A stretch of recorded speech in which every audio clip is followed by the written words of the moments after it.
Good morning, good morning. We're cooking here. Just one sec. Back in a moment. You can see what's going on.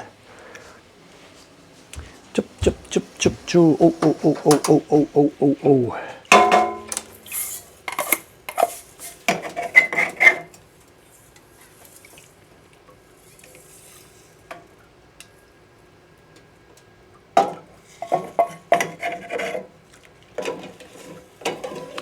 Good morning, good morning.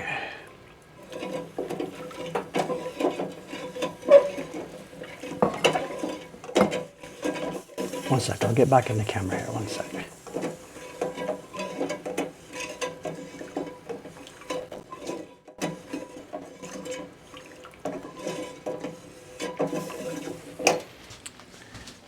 Just warming up the glue, just a sec. It wasn't worth turning the camera around with all the malfunctions it would cause. So just one sec. I'll be back with you. We're just finishing up. The alum is now dissolved. I think it's all dissolved. And in it goes to the glue. We've got a full pot today. 4 liters of this, right to the brim of the pot. If there were ever a day where I was going to spill it, this will be the day. Ooh, hot, hot, hot.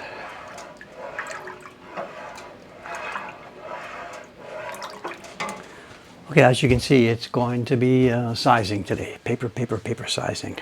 Everybody in the soup line, so get in line. I've got my hands sticky. And a bunch of the printers have, of course, put their name in the schedule. 2 of them, Ishikawa-san and Ayumi-san. This paper is not for them. They will be doing their own. Ayumi-san will be doing her own sizing come Friday.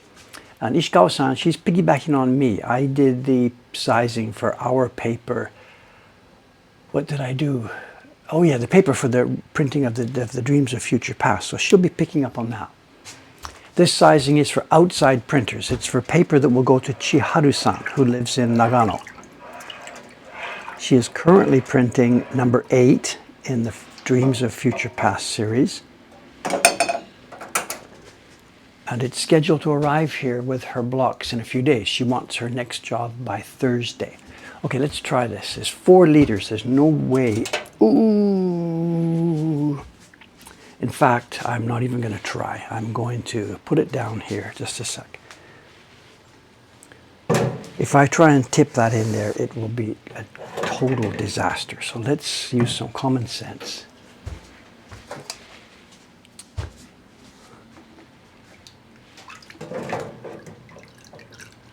When's the last time I used common sense?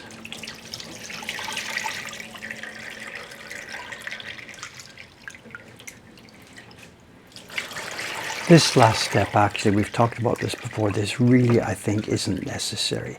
The kind of glue we're using is so nicely made and nicely ground. There's no crap in it, there's no dirt. When we used to use a more old-fashioned glue, what was called sanzenbon, it was dirty. There were like bits of animals and stuff and dirt and whatever in there. So filtering was necessary. But these days, the glue we are using, we've seen it before. The glue we're using, it's so nicely made, so clean. You could. It says not food grade, but hontoni, you could eat this stuff, I think. Cowhide glue grain. When they say grain, what they mean is granulated. Instead of in sticks, it's granulated. And it's really, really, really high quality. So I'm filtering it just because that's been the habit for years, but I really don't think it's necessary.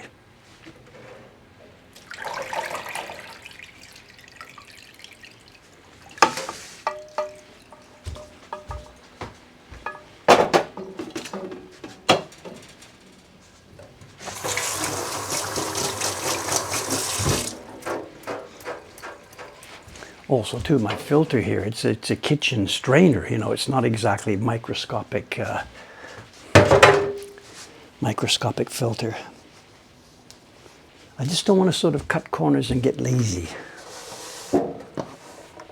Oh, we don't need the filter anymore. Okay, here's our setup today. We are at, what is it, 34? 33, 34. Humidity is not so bad. We're just hanging around 50. And there is the usual nice breeze blowing through. Can you see the clothes in the breeze?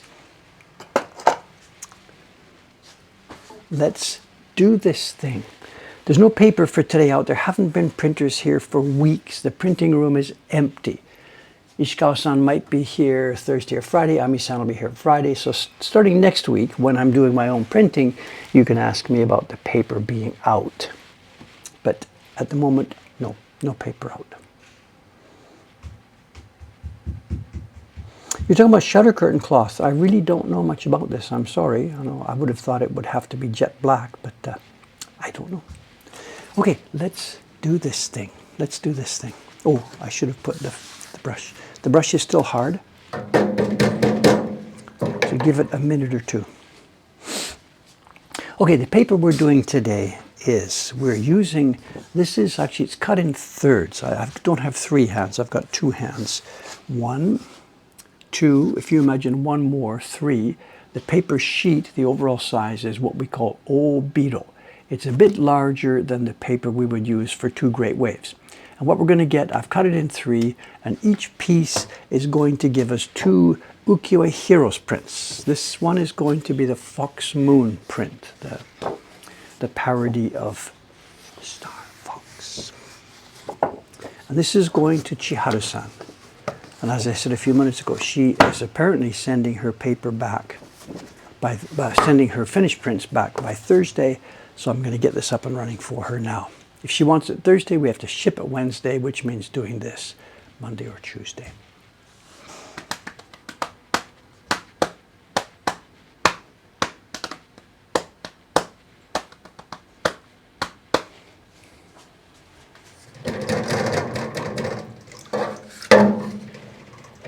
Okay, what is the plan today, overall plan? We've got this sizing to do. It should maybe just take me the normal time. How many sheets? I forgot. Let's do that. Let's do the traditional paper counting method. Have you seen this? I think we've seen this. I'm not really good at it. Try and put this in the camera. There's a stack of paper. There's only a dozen of sheets, but how many are there? Bend it back, pinch with my left hand, bend it back to the right, pinch with my right, flex it again, pinch with my left, pinch with my right, and now we have the paper fanned. And an expert printer would then go 5, 10, 15. Boom, we've got it. There's 15 sheets there. I'm really not very good at this. Chiharu-san, the lady we talked about again earlier, she works like a bank teller. You know, the old time bank tellers with the money. 25, 122, and she's like never wrong. So for Dave, just flex. You know, I'm not a turkey at this. Flex, flex, flex, pull up to my eyes, 5, 10, 15, boom, boom, boom, away you go. And that way you count the paper and you don't get any marks or corners or creases in it. None of our printers here are really good at this. We just count 1, 2, 3, but Chiharu-san, she trained more strictly and she's pretty good at that. So.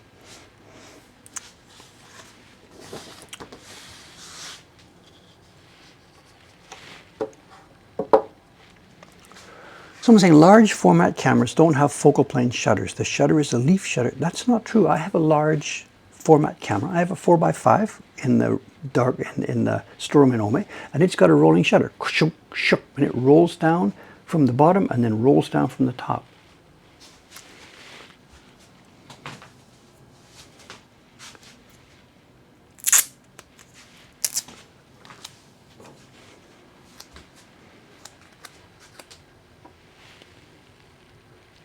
My God, I haven't seen that camera in decades. When's the last time? I used to use it, I carried it into the mountains when I was hiking in Garibaldi. A 4x5 camera. One of the stuff you get into when you're young. The cashiers at Ozeki supermarket in Asakusa count money super fast. Whatever, cashiers, I guess, bank tellers. Yeah.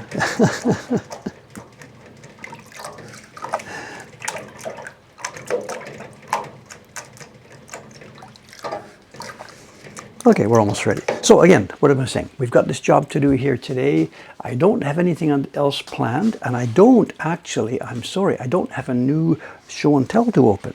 We had a little glimpse at those big Kubota-san prints, actually. They're downstairs now.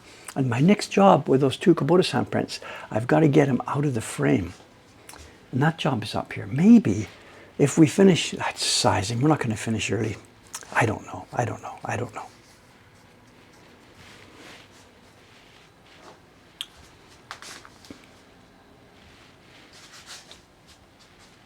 Yeah, it's true, John. It's like a roller blind. You crank it down, and then when you press it, shoop, shoop, it opens up and it flips up. Boom, boom, a double action.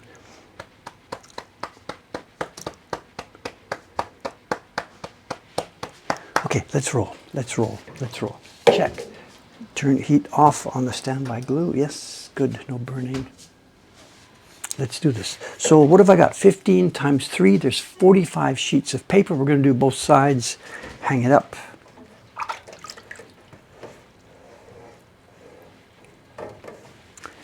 Here we go.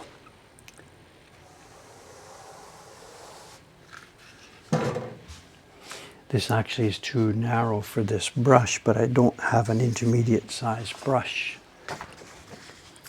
And if I had cut that original sheet of paper, I cut it in 3 so it fits this brush. If I had cut it in 2, it wouldn't quite fit this brush.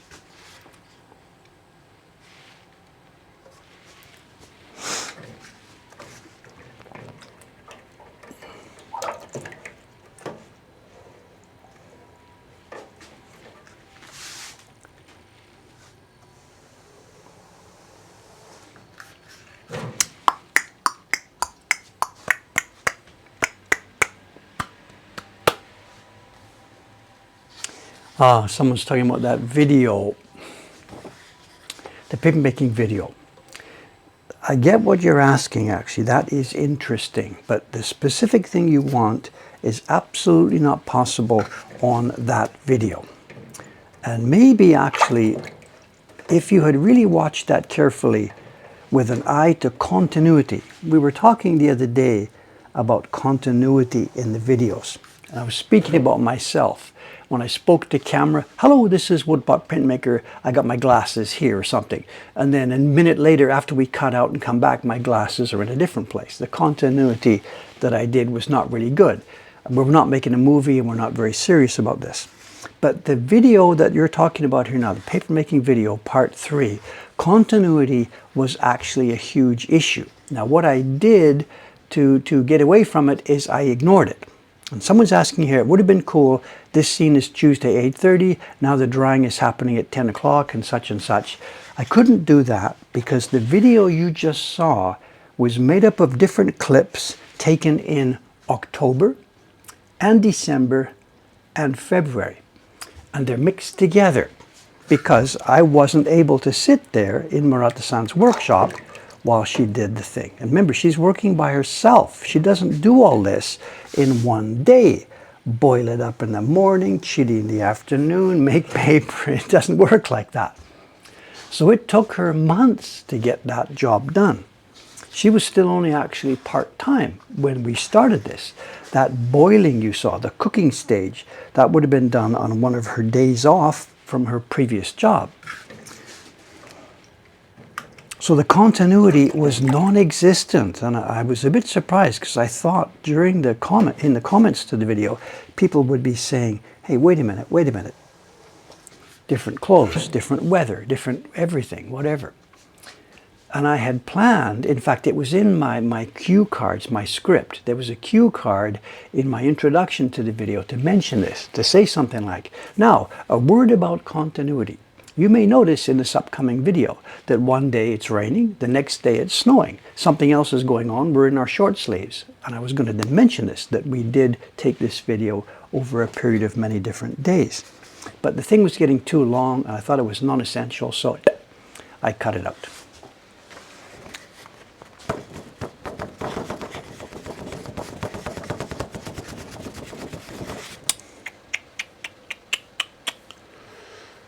Oh, different conversations now.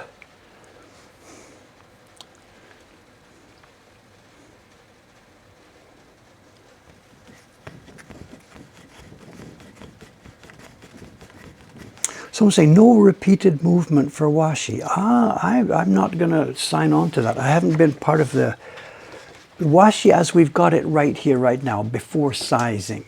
It's kind of fragile. if I sort of bent this and bent it back and bent it and bent it back and did that, it would start to come apart. So maybe that's what you're talking about for your shutter. But washi traditionally has got lots of uses. There are people who make clothes with washi. Marata-san, the lady we're talking about, she makes dresses, has done years ago, makes dresses with washi. So it'll flex and come back and flex and come back. If you Google up something called momigami, is that the right phrase? Momigami. Momigami, I think. Look this up. This is washi that has been sized nicely and then crumpled, expanded, different direction, crumpled, expanded, and it becomes like a very, very strong fabric.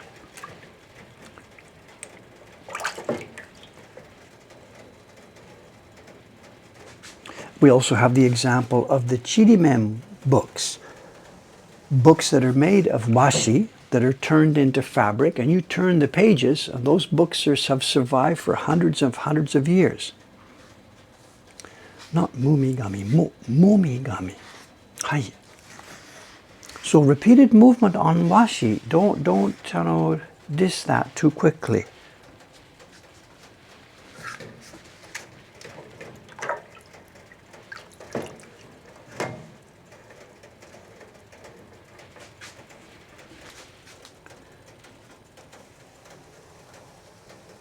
The paper today is not Murata paper. This is paper from the Iwano family, Iwano-san's paper. It's the size they call obiro bosho, extra wide hosho. It's not all that wide, but compared to normal hosho, we have bosho and then obiro bosho. And then the other sizes like takenaga or mino or whatever.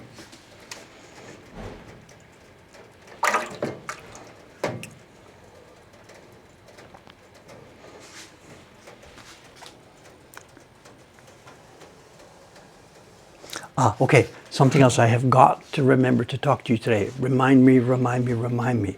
This is Monday, one of our normal streams. We have streams Japan time, Monday, Thursday, Saturday, Monday, Thursday, Saturday. Next Monday, I will not be here. Next Monday, we will have a break from our normal broadcast pattern.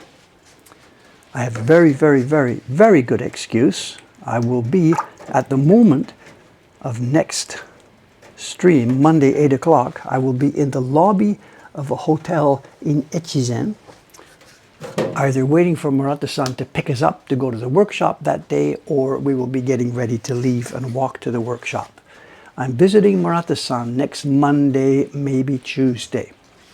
So I'm sorry we have a gap, and I would perhaps have wanted to schedule it a different way, but I had to work with her free days.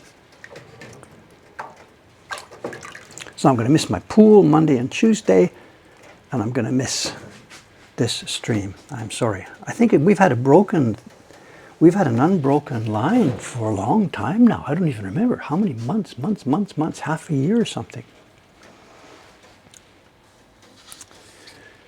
Do I have complications when gluing a template to end grain? You mean a template for carving? You mean the drawing? I can't answer this question because we, in our tradition, we never use end grain. We are carving, not engraving. So I'm sorry, I can't answer your question. In our tradition, we don't use end grain. I'm sorry. Even when we use a very hard wood, like boxwood, we still use it on the plank. We don't use it end grain.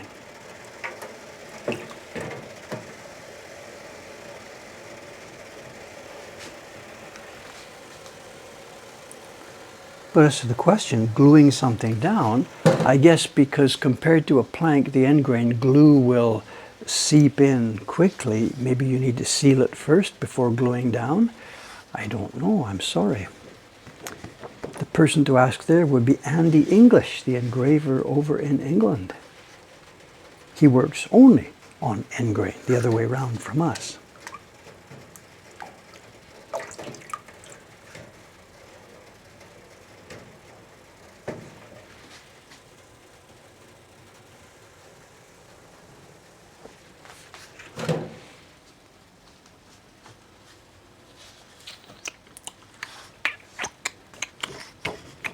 When I went to Canada, okay, that would be February. Soka.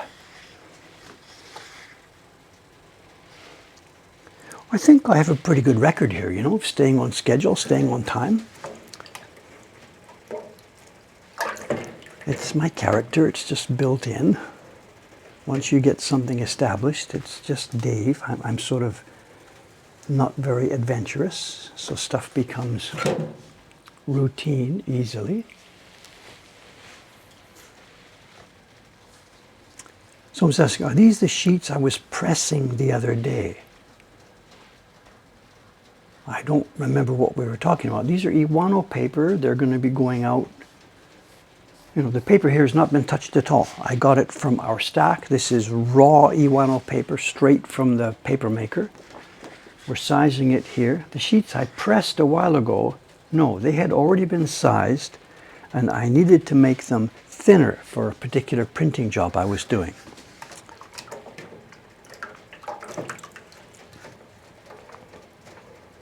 Actually, it's funny you mentioned that too, because this job, the one we're doing here, I'm sizing this paper now. It will dry later this afternoon. She wants it Thursday. We have to ship Wednesday. But the particular job she's doing on this is going to be, as I mentioned, the Fox Moon print. And that has a deep, rich sky background with stars. And if the paper is too rough, it's kind of difficult to print. So what she's probably going to do, once she gets this paper from me, she doesn't have an etching press, but what she may do is called ura baran, back baran. She'll get a blank piece of wood, take these sheets of paper, put them face down, and she'll probably heavily rub them on the back to make it a calendared surface. So now that I think about that, yeah, it might be a good idea, because I've got an extra day. After this is dry tonight, if I call her up, I can offer, if I'm a good boy, I can offer it to her, hey, do you want me to put this through the press before I send it to you? It'll make that job easier. So yeah, maybe I can do that. Like I need another job, but whatever, it would really, really, really, really help her out.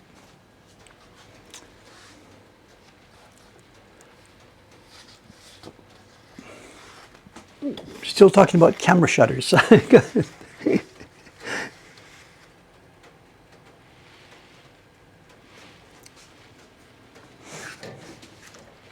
Well, if you remind me next time we're in Ome, I can open up the back of my old 4x5 camera there, which hasn't been used since I was like 22 years old.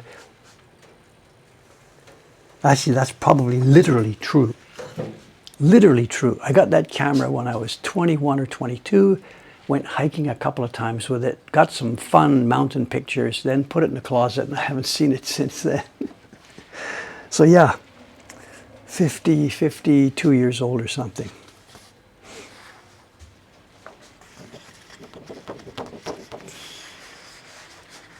What a pile of junk we've got, you know. Hey John, remind me that next time you're in Japan, remind me about that camera. If you want it, you can take it with you or take it to a dealer or something or whatever.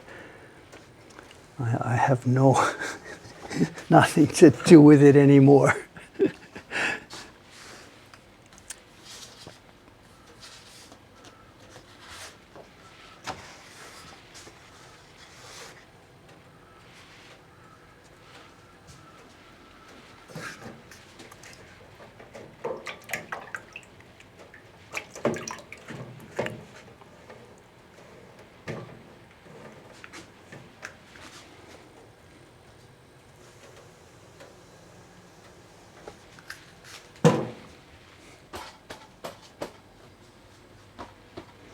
I would do better taking it to a used camera dealer, whatever. I'm not going to start, you know, I have no use for it at all.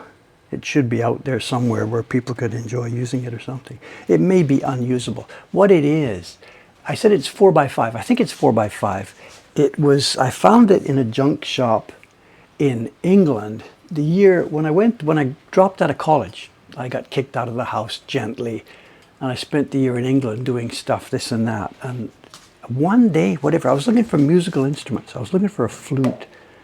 in a junk shop, and I came across that camera, and I don't have any idea why. It's an old naval camera. It was a military thing. It's not one of those 4x5s that has the bellows that go in and out on all that stuff. No, it's a box with a kachuk-chuk lens on it with an aperture selector. And then the box at the back has a blind, a curtain that goes up and down. And then on the back of it, you clunk, clunk, you click in a film pack, you know, a pack where you pull the handle out, kachuk, kachuk, next shot, kachuk, kachuk, next shot. It's one of those. And the only way to use it, because there's a glass back, you take the film pack off, you put the smoked glass, and you can see the image on the smoked glass, but you've got to get a hood.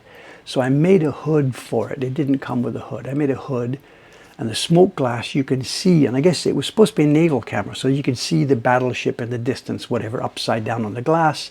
Then you pulled the glass back and you put the film pack in, took your picture, kachuk, kachuk, and away you went. And it's sitting in the basement in Ome. It hasn't been looked at for, as I said, absolutely more than a half a century. There was no brand name. It was a military thing. There's a number, XYZ 52 or something. Ground glass, what did I say? No, I think it's around 4x5, whatever the equivalent would have been in those days. Did the Brits use inches or millimeters at that time? This is a British thing.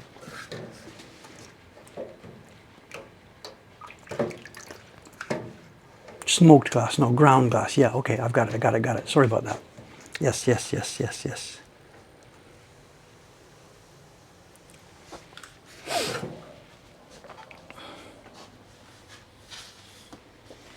Yeah, it's more native. It was Second World War. That's what I said. It was a wartime naval camera. I don't think it's worth anything. I think it's a box of junk.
Naval reconnaissance cameras from both world wars. I think this falls into that category. It's extremely low tech. It's really just a box. Like maybe some dudes actually made it themselves or something. I really don't know.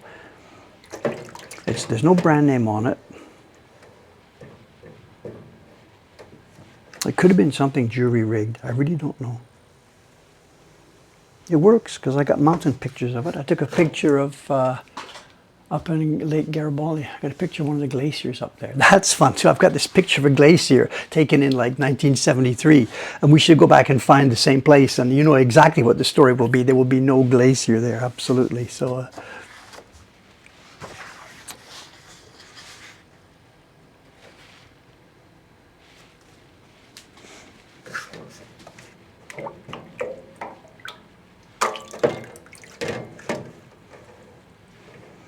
I did the developing myself too. I climbed up Garibaldi with this monstrous camera, and I was using a Trapper Nelson backpack. Oh my God. Staggered up there, staggered back down. I didn't have a dark room. It would have been my parents' bathroom. I did put a piece of wood on the sink or something. Got some chemicals, black and white film, of course.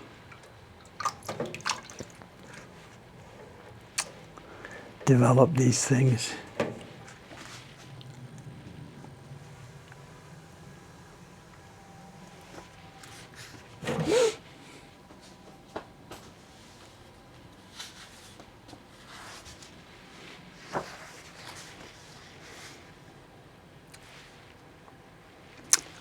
How we going? It's 8:30. I think we're cooking with gas today, which is not so good actually because I don't have a show and tell.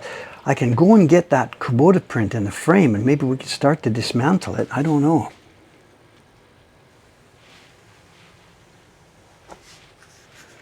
I really want to see what condition those prints are. The frame at the back is really foxed very, very badly.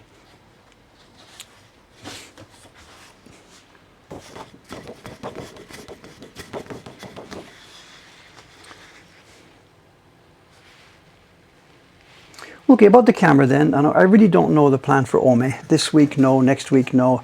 I really do want to try and get to Ome. If we're out there one day, I will have totally forgotten this. But if you remind me then, next time we're in Ome, to dig up that camera, and I can show it to you, whatever. Make it in the book corner. Today's book corner will be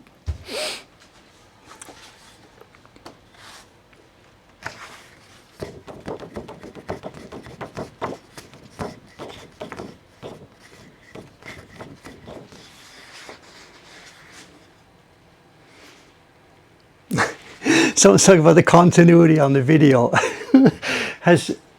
Is this public? Have we talked about this yet? There's a really interesting thing on the continuity in that Washi Part 3 video. Did we talk about it? The temperature, the clock in the background behind me?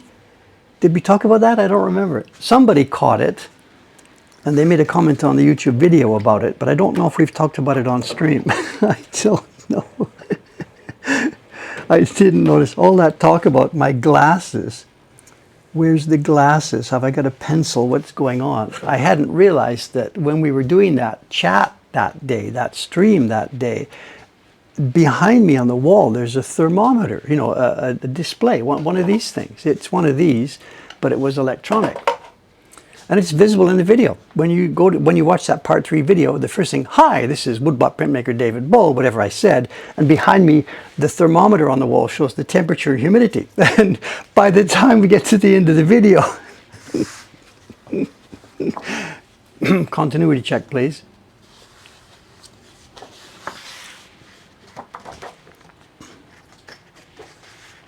Long story short, as we were doing that, the Saturday morning, I had turned off the air conditioner because it was too noisy, you know, the office air conditioner.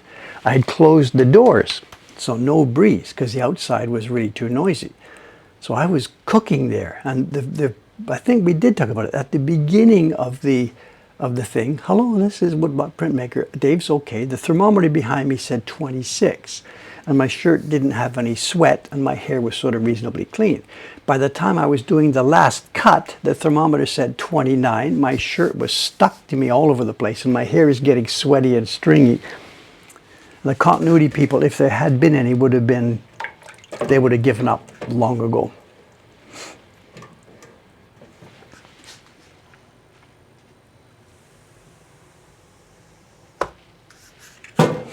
Video.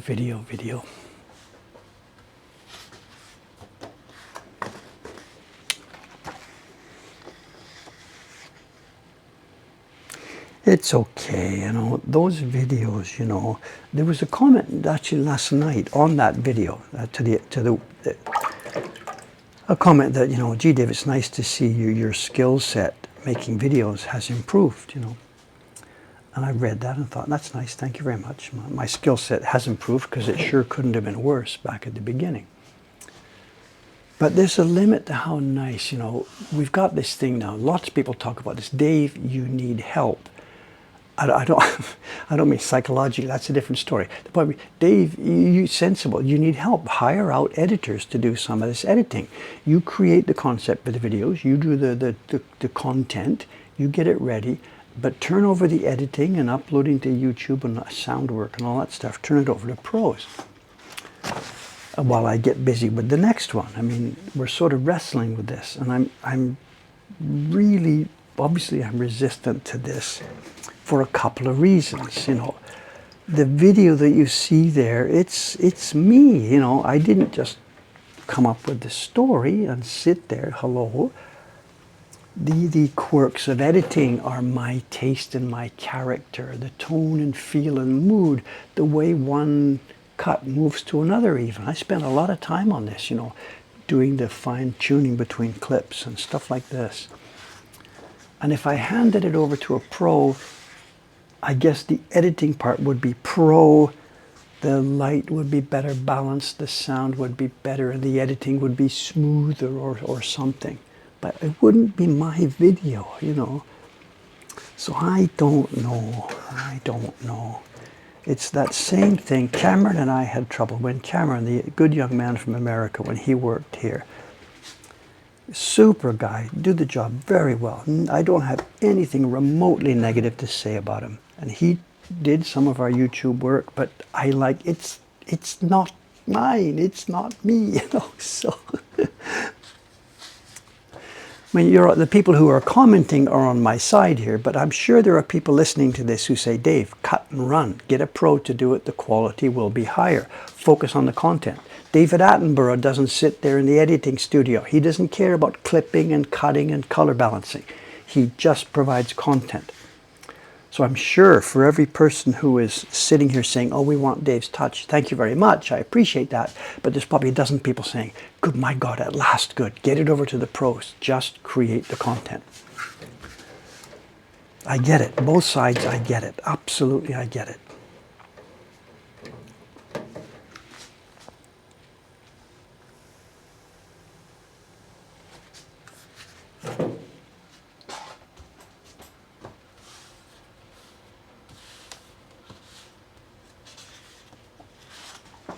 So, people are now commenting about this. So, Spielberg doesn't edit his movies.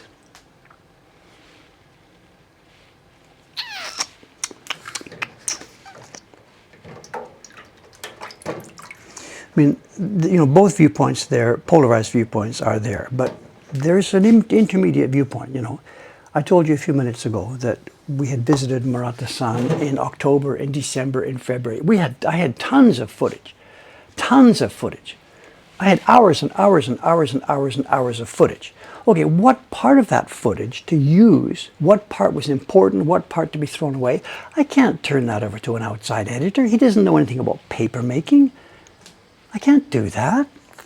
So I had to go through again and again and again. I went through it all once. I tagged it. I went through it again. Can't use that. I went through it again. That looks good.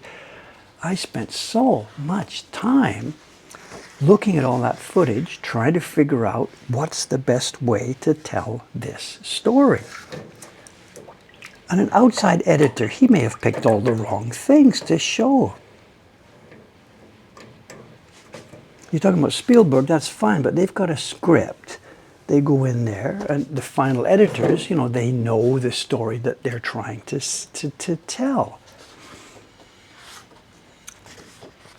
With something I could delegate, use that and that and that, cut here, cut here. That's the work I do. If I'm delegating that, the guy's going to sit next to me, click the mouse. I can click the mouse myself, you know.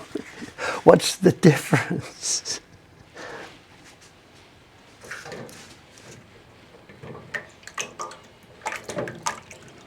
You know, the software now is so good that once those decisions are made, that cut should blend to this cut, then let's jump back and use that cut. Once those decisions are made, the actual click in Final Cut Pro is easy, you know.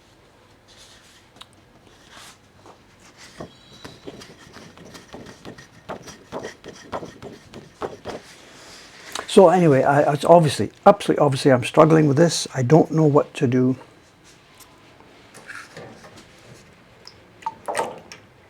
And in the time when we did try this before, when was it? When was Cameron here? 5 years ago or so.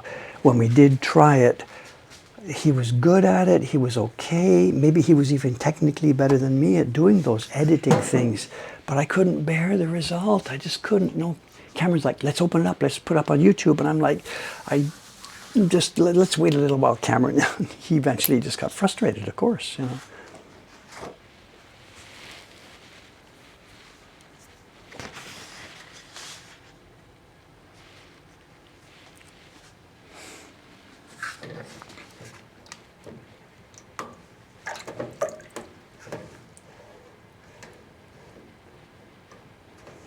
Also, I like it. I know, you know, I mean, it was actually fun. If it wasn't for the time pressure, the stress, the days that I spent, I checked out of Mokuhankan. You know, I took my hard drives, put them in my bag. I checked out of here.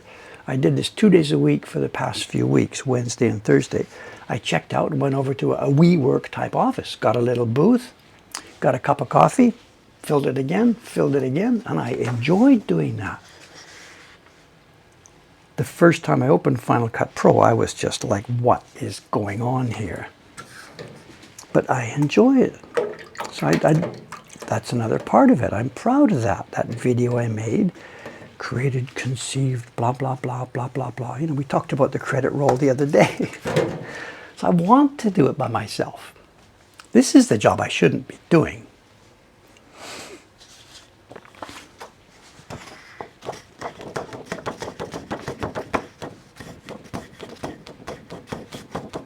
Yeah, I got it. Sometimes you have to let go and let someone else do the work. I mean, that's the story of Mokuhankan. We've now been here, what is it, 13, 14 years. This is the story of Mokuhankan. Dave did it myself for 25 years, and then Mokuhankan is the story of me now giving stuff to other people to do.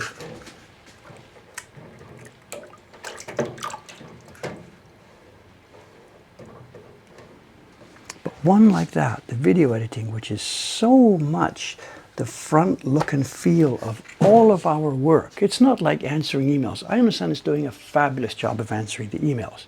Doesn't really sort of matter in the big picture of things. But people come to us from the videos. They see the videos, and that's me.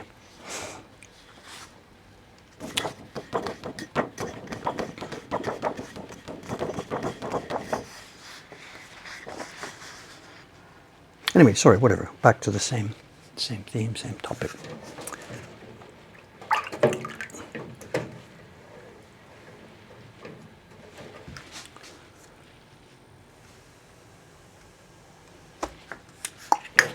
We're almost at the top bottom of the pile. There are 2 sheets left, and we are then halfway through.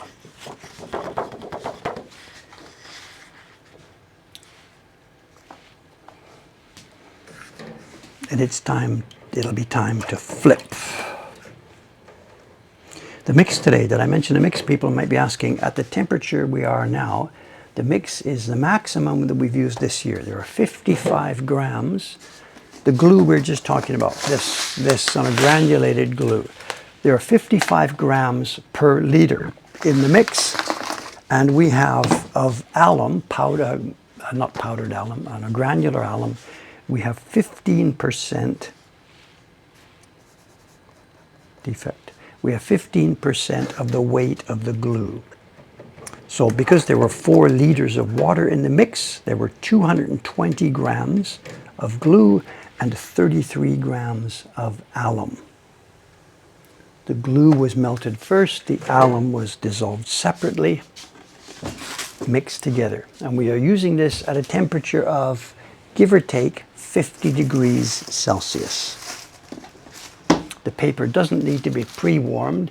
The paper is at room temperature of whatever it is, 34 Celsius.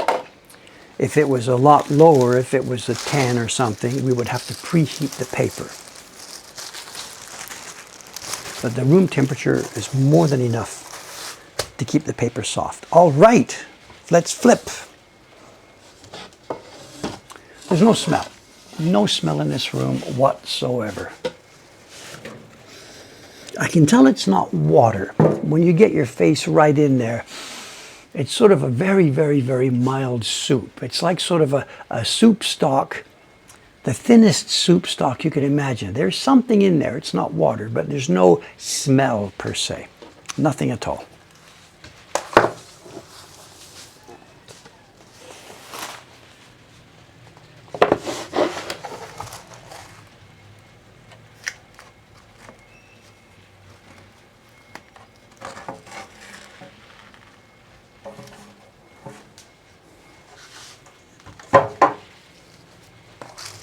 There's our stack, now flipped over. We will now do the same thing on the back that we did on the front with a slightly reduced amount of liquid.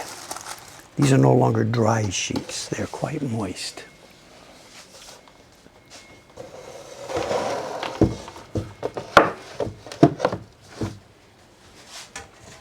There we go, halfway.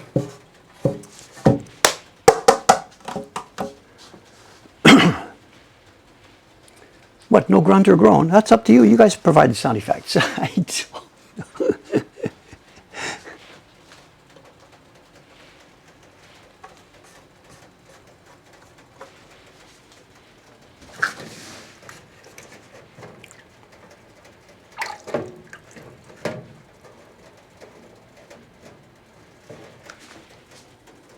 Now be careful, not too much liquid. This is where I get in trouble for getting too much in that corner.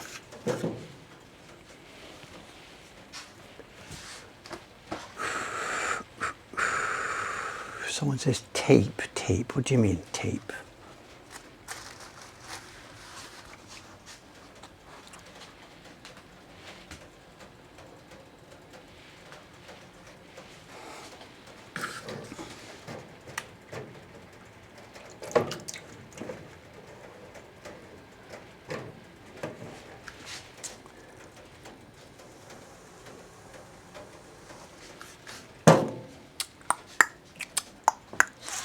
Well, I taped the first sheet because the paper was dry, the board was dry. And we've learned over time that if I hit this thing with a wet brush, as I move the first sheet sometimes slips on the board. So I taped up the first sheet. This is now the back side. The board is a bit moist, the paper is moist, and there's very, very little risk of the paper sliding and slipping. So, and I think this is not something I'm just doing today. I always tape the first side and I never tape the back side. Never, do I? Or not very often, I don't know. Anyway, probably what will happen now is as I hit this, the whole deck will slide or something. I don't know. I'm going to pin it.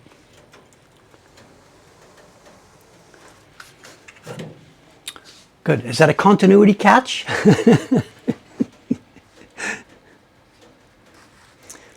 What are we talking about? Swim goggle drama? No, this...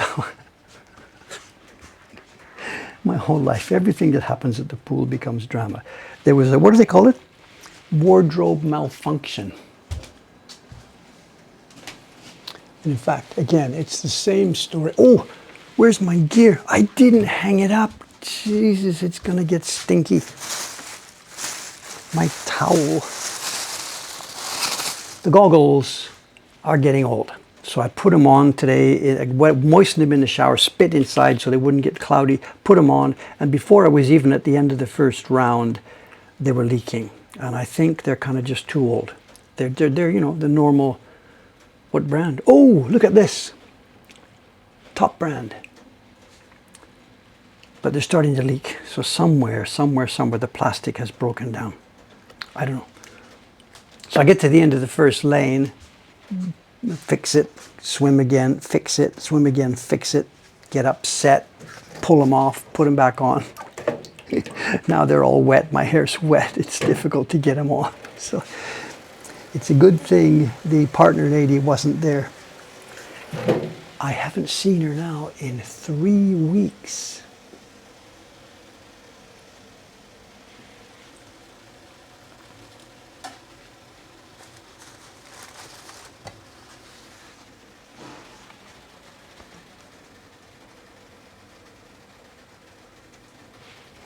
Okay, someone's talking about the apprentices thing.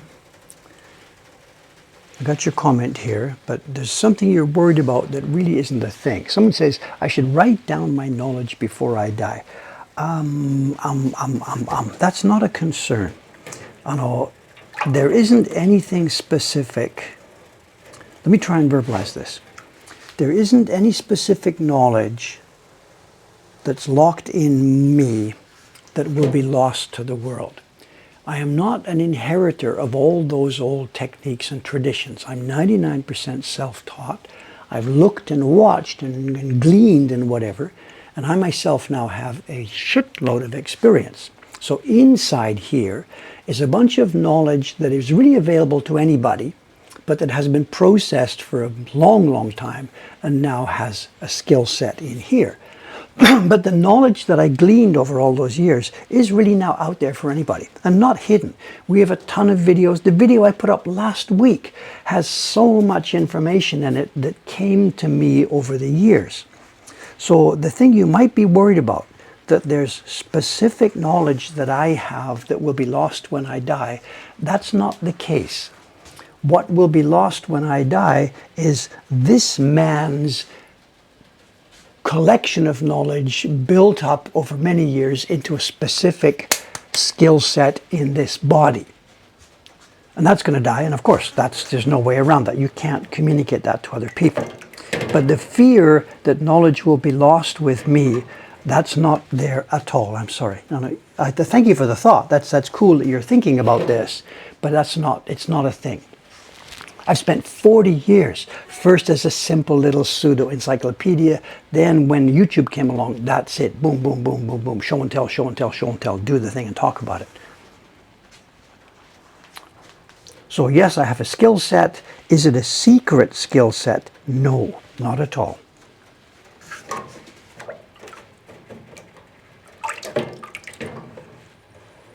So again, thank you for the concern, but it's actually misplaced. When I die, there will be people who are sad, and one of the things that helps push the craft forward will be lost, because I'm kind of pretty good at that. But there's no specific knowledge base that will be lost with me.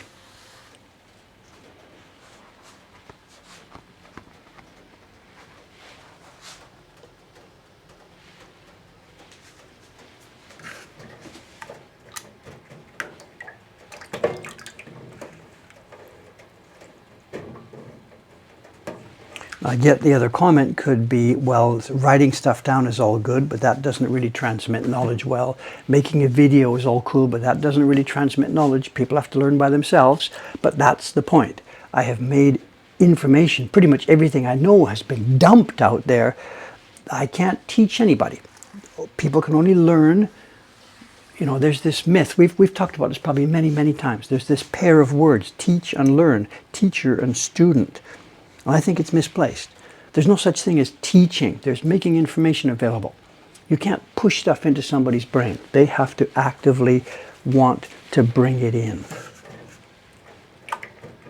So I've done this, made information available, tons and tons and tons of it. So my conscience is clear. If I die this afternoon, that's not one of the things that will be bothering me.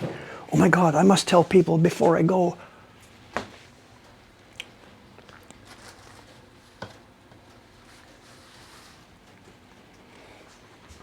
Oh, that's the point. Someone's talking about this. My encyclopedia of woodblock printmaking. That'll be one of the first things to go when Dave disappears. Actually, there are people working on that right now as we speak. There are people in this stream who have already contacted me saying, Dave, can we scoop some of that information? And my answer was 100% start scooping. Start scooping. I have no, what's the word? Don't touch my stuff. We don't do that. So I've already seen a sample. I think this is being done in various forms, whatever names and stuff. People can talk about themselves. I think on the Discord behind this chat, there's discussions going on there about this. But the point being, yes, there are people actively doing that. Someone says, I'm sure someone has printed off the entirety of Dave's website. Well, yeah, I saw it last week. So I think the people who are doing this are not ready to make public announcements yet. They're still sort of working out what to do and how to organize it and how to sort it out and stuff like that. But yes, from my point of view, start scooping. Go ahead. None of that stuff. Even the pictures I designed, none of it is, don't touch this, don't touch this, it's mine. We don't do it that way here. The only reason I've been able to get semi-good at this is access through information.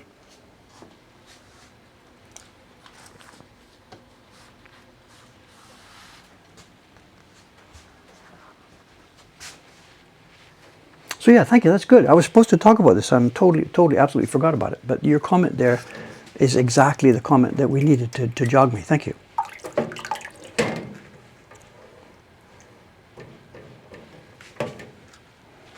Then, as you know, all these Twitch streams, I wouldn't do this myself, but these Twitch streams are all being archived until the day that YouTube takes them down. I don't know, whatever.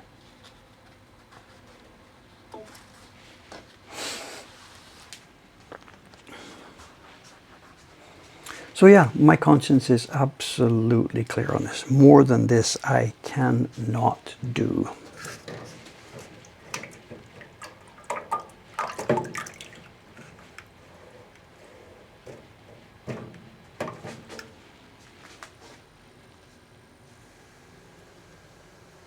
The thing is, though, the people, as I mentioned, people working on this aggregation of the information I've put out, too much is also no good. The sample, it was a PDF I saw, a sample PDF, and it was early days. It wasn't organized very well, but it was still early days. But even so, it's a massive PDF with sort of everything inside it, and because there's everything, it's just overwhelming and overloaded. And I think the theory behind what they're doing is that because it's all going to be in a single PDF, that makes it searchable. But I don't know, it makes it searchable, but it doesn't make it practical. What are you going to search for? Size, and just, I don't know. I don't know. Anyway, my response to them was clear: scoop away. I just mentioned, I did ask them that when you finish this thing and when there's a PDF out in the world for people to look at, just please mention, what did I say on the front page? This is to acknowledge that this information was provided with the permission of Dave Puller, something like this. That's all I asked for.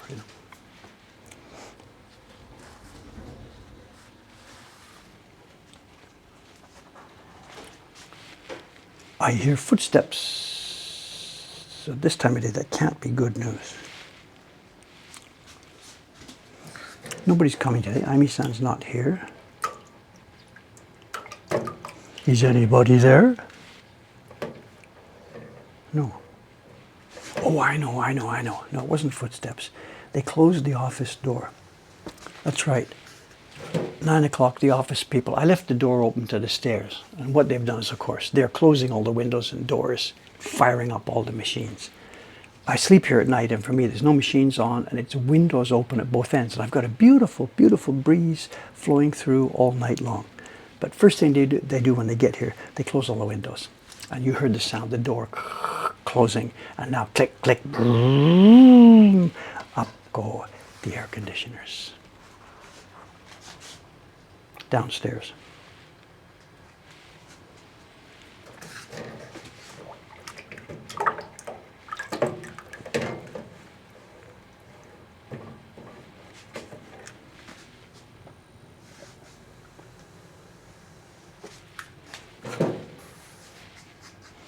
Weaklings.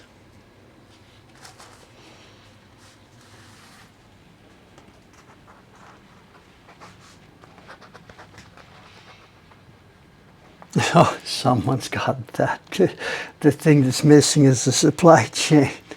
Tell me about it. We have no supply chain. That's what is going to kill this thing in the end. And what tense did I use there? We have no supply chain, so I could have said that's the thing that is probably going to kill us in the end. I didn't say that. I'm going to change that now. Because we have no supply chain at all, that's the thing that is going to kill this. We're doomed. We can make some sort of prints into the future, but never again. And this is pessimistic Dave speaking. Never, ever will this workshop or myself or our associate people, never, ever will we make prints to the level that was seen before. It's just not going to happen. And it's not a question of money. It's not a question of donate to our Patreon. We can make this thing happen. It's just no longer possible.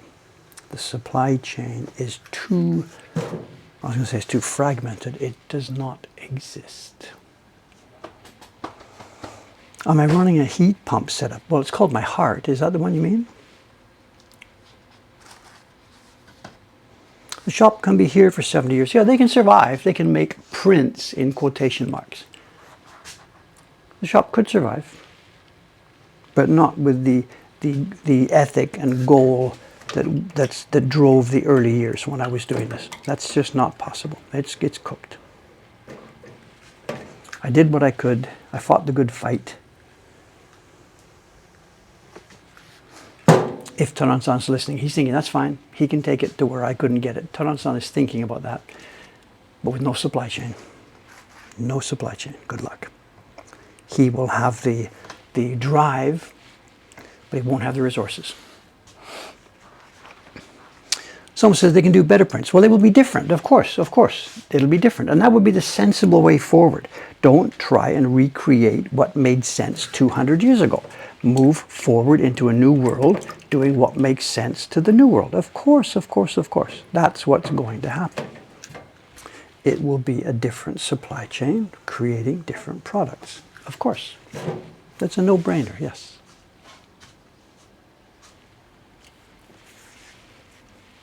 Someone's got one here. This shop, speaking about me and Mokuhankan, will survive precisely until the next big, close earthquake.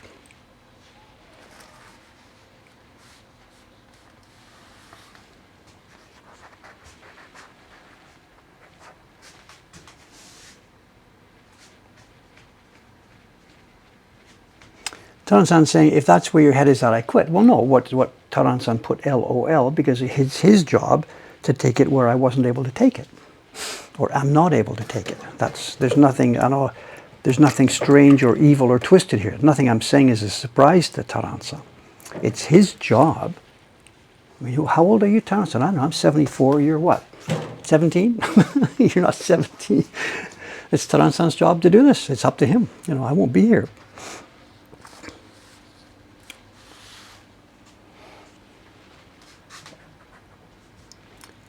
I'm convincing people I will never be able to do that. Wait, that's not what I said. Roll this back. I said something like, Taran-san has, what I forget, the VOD will tell me what I said. I tried to say something like, you have a drive and a persistence, whatever I said, but you don't have the supply chain. Neither did I. So my drive has brought us to this level, and if your drive can equal that or surpass that, go for it. But my point is valid. And you and I know the freaking piece of wood I sent you the other day is no good. Let's try and find some better wood. It's not about personal skills or drive, it's about the supply chain. Show me. Find better wood.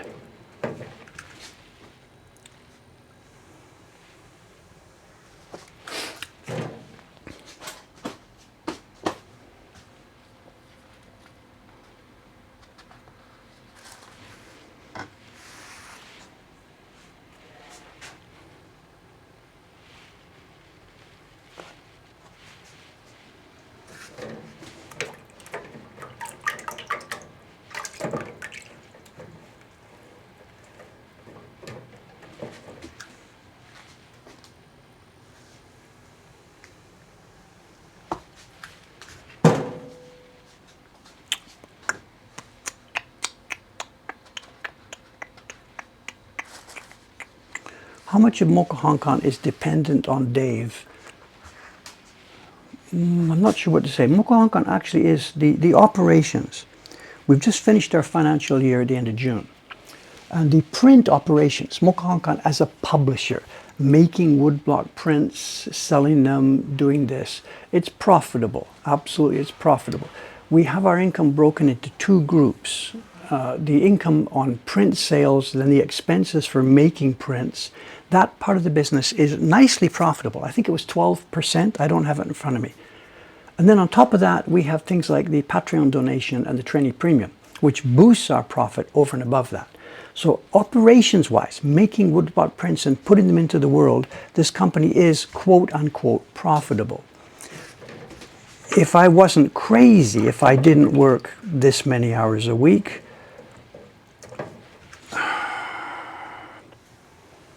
would it still be profitable?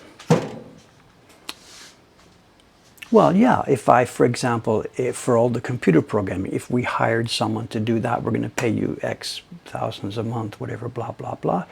The profit is there that I could take a bunch of my jobs away and give them to somebody else. I don't know.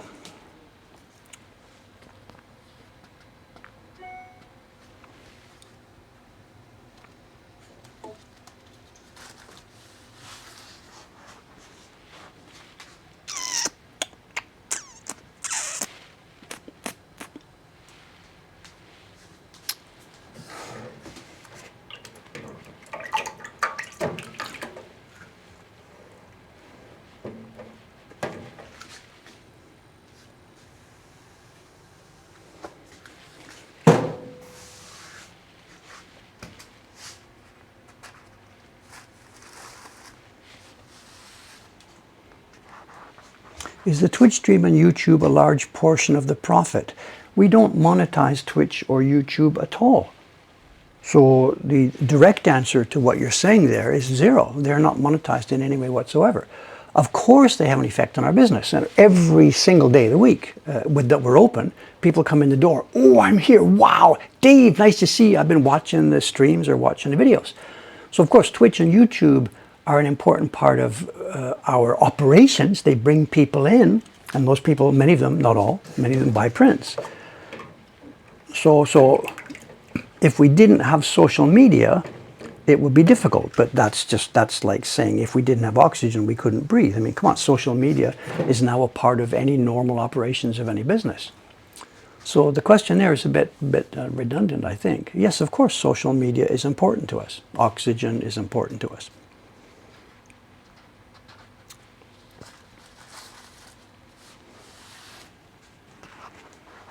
Dave, has anyone tried to find a new source of cherry planks? Taran-san made a trip. Was it Taran-san last week, 2 weeks ago? Taran-san rented a truck with Asuka Sensei. They drove all freaking day long. They went to the wilds of Aichi Prefecture, loaded up a bunch of planks, and brought them to Ome.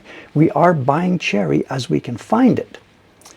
We're buying it randomly. The point being, I talked about supply chains. There used to be a supplier where we could order the kind of cherry we want at the dimensions we want, and we knew what we were getting because there was a chain. Now it's gone. Taran-san did some hard work last week and picked up some cherry. A couple of years from now, that piece of cherry that he got last week will be at this stage on the plank. We will put knife into it, and we will say, ooh, that was a good one. Or we will say, oh, shit. But in either case, we can't replicate it by driving back to the same place and getting another piece of the same wood because there's no chain in place. We talk about this again and again and again. We're buying tons of wood. Taran-san and Asuka Sensei bought a ton of wood last week. Is it any good? It's random. It's random, random, random.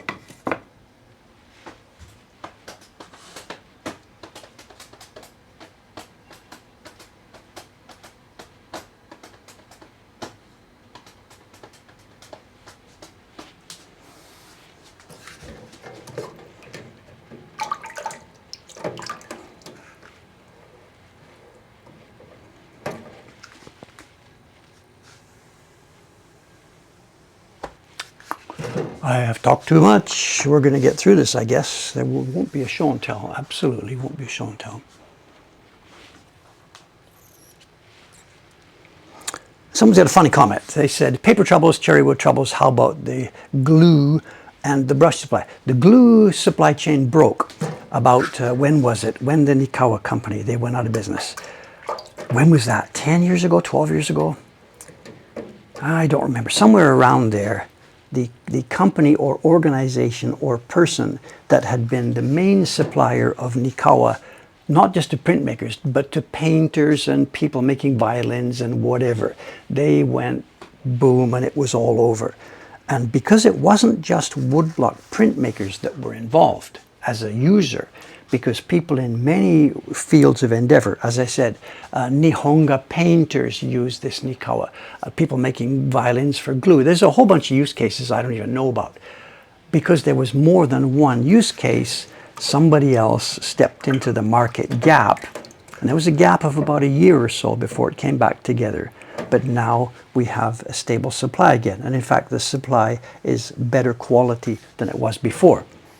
But that happened. The supply chain cracked and broke. Somebody else jumped in because the user base was wide enough. The specific one we have about these, the user base is like 3 people in the country. That's it. That's not enough to build every piece of the supply chain back up. And what makes it worse is there are other use cases for cherry wood in the country. People make, one of the suppliers we talked to, they make counters for sushi shops and stuff like that. The problem there is they need the cherry presented and cut a different way than we do. So that doesn't help us as a use case. It actually hinders us.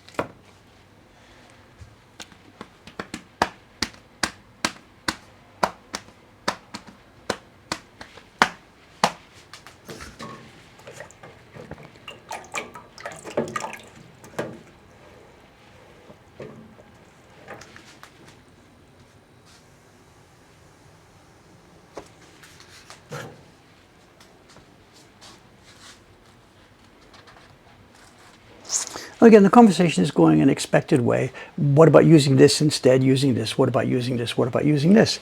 Of course there are. There's laser cutting, there's CNC, there's composite this, there's composite that. There are a million ways to do this, and many, many people are doing such things. Go for it. Move to the future, explore different methods. That's fine. Everybody except me is doing it that way. That's another way forward. Our particular, I was going to say shtick. Is shtick the right word? It's not shtick.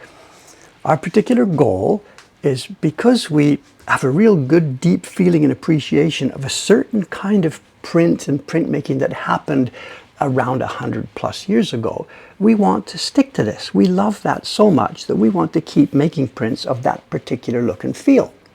And with that restriction in place, that means we can't use the composite material, the magnolia wood, the this, the laser, the whatever. So please don't misunderstand this. There's a million ways to skin a cat, and lots of people are doing so. It's our self-defined. This trouble all comes from ourselves. It's our self-defined narrow point of view. We think it's kind of deep, but the point is it's our self-defined narrow point of view that has caused these problems. It's all self-inflicted. It's not the world is out to get me and oh my God, why can't we do this, and whatever, whatever, whatever. Not at all. And people all day long can make suggestions. Do this, try this, try this, try this.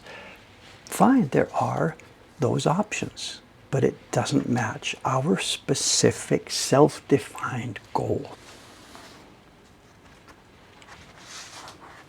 We're the odd men out here. It's not the world that is bad and oh my God, they're all out to get me and nom, nom, nom, nom, nom.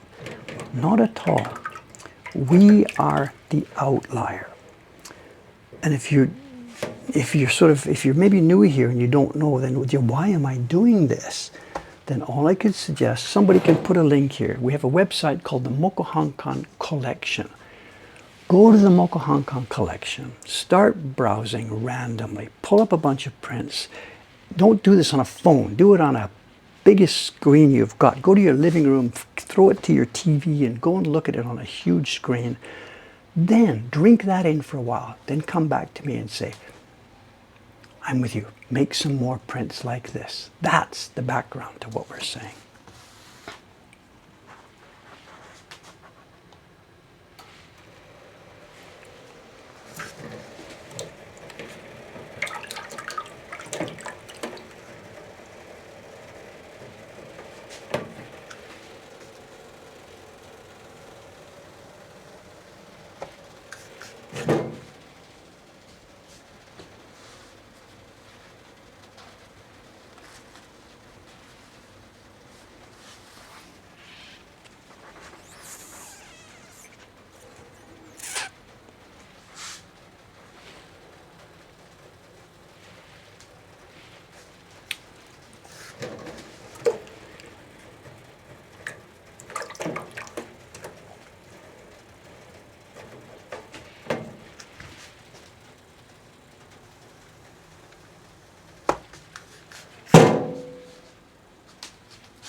There's two, I think I've said what I need to say on this, but there is two little twists on this. Someone's asking about the CNC machine, can you get the same result or whatever? There's another aspect to this, the idea of mechanizing parts of this. And there's two big different streams on this. A lot of this could be mechanized, but there's two. One, it could be mechanized, but it turns out it's not the same result. The mechanical thing, the CNC machine, it can get close. It sort of looks okay. But if you really know what's going on, the difference, you will see that it's not the same result. It may seem to be the same result to somebody who's not quite as deeply into it as we are, but it's actually not as good. CNC machines are not going to do this. At one point, 3D printing and laser may, I know our friend Kashibagi-san, he thinks laser cutting is pretty much there already. That's a matter of definition. So the point being, mechanically using machines, can it do it as well as we do? The other point, if you back up and go the other direction, is send it out to the machines or let the human beings do it. This comes down to a meaning of life question. How do I want to spend my time on this planet? Do I want to outsource everything and just sit in my rocking chair, push buttons, and have beautiful woodblock prints? I'm exaggerating the thing, but that's basically the core of it. I may be complaining, geez, I didn't want to do this today, and it's too hot, and I'm sweaty, and I'd rather be doing something else. But it's part of the big picture.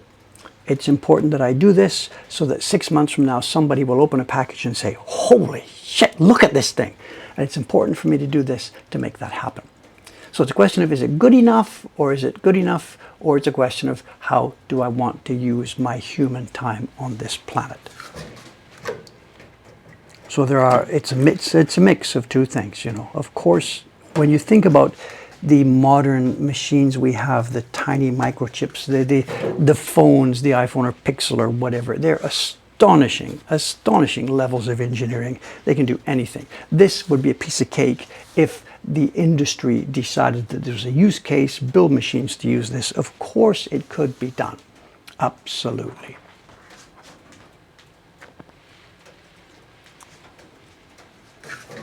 How do I want to spend my time on this planet? Even if somebody dropped into the shop this afternoon, Dave, I've been listening to your work for years. You know, I was financed by Bill Gates and Jeff Bezos, and we've come up with a present for you. And he puts it in the shop and says, stand back, Dave, here you are. And he pours something in one end, or maybe he puts some raw mulberry fiber from upstairs. Dave, go upstairs and get some fiber. Okay, I get the fiber here and I pour it in one end of his machine. He says, let's give you a demonstration, Dave. We spent years getting this ready. He pushes a button and out the other end of the machine comes a drop-dead, gorgeous, semi-antique, wonderful woodblock print, which he's reproduced with data from my collection. Says, go and get the print from your collection. We put them side by side, and hontoni, I can't tell the difference. Because the big money from Gates and Bezos and whatever has been poured into this thing, and science is science. This is just arranging molecules in a certain way. I'm arranging it with my hands. This machine has arranged them in a different way, but there you are. The result is the same. And he says, that's fine, Dave, you can retire now. Get some more money, you pour it in the machine, and away we go, get some more mulberry. It could be done. Of course it could be done. This is just what I'm doing is science, and smart people could build machines that could do exactly the same thing. Of course they could. It's a question of how we want to spend our time. There isn't anything, this is not something mystical, ethereal, magical that only wizened old men have access to, the wizards of the woodblock print world. It's just science.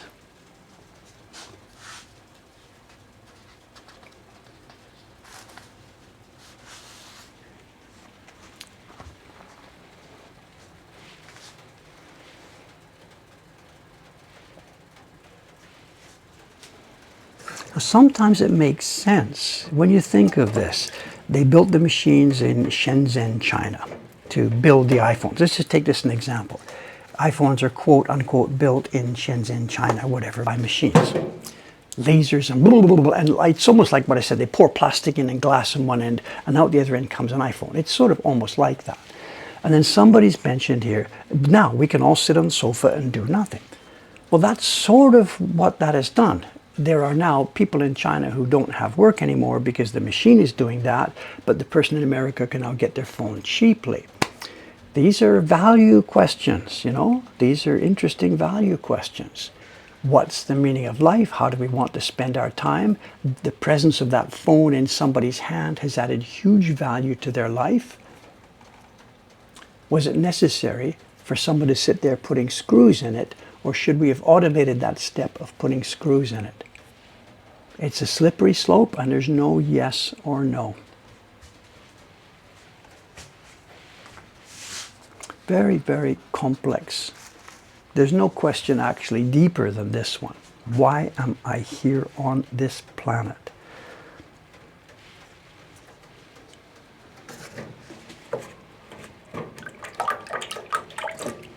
To sit on a couch and play golf, to use the sort of ridiculous example at one side of it, or to spend my life in slave labor just to feed myself and my children, the ridiculous answer at the other side of it. We're in the middle. We're in the middle somewhere.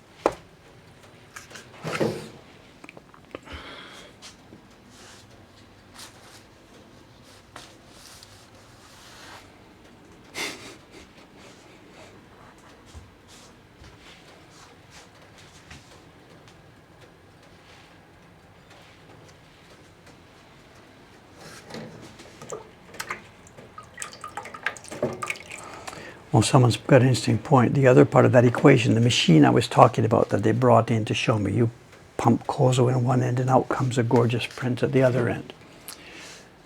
And somebody's saying, what was it? I don't know, the other half is the customer. Even if the product's identical, they're buying the process and the story. I get it, I get what you're saying. But when somebody buys the iPhone, they don't care about the story, the little girl who got a job, her first job, putting screws in to make this iPhone. No, that customer wants efficient delivery of an efficient product at a reasonable price.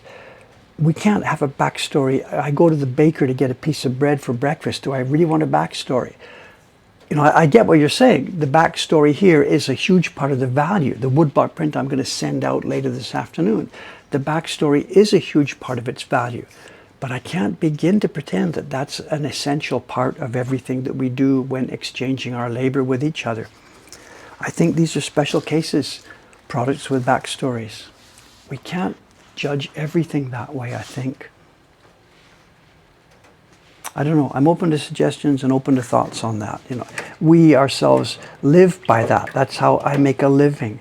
I had breakfast, I didn't have breakfast, a cup of coffee I had this morning, whatever, that was financed by people who are enjoying the backstory of the print they got from us. So I get it, I live by that and not denying it. But I can't think that that applies to everything, you know.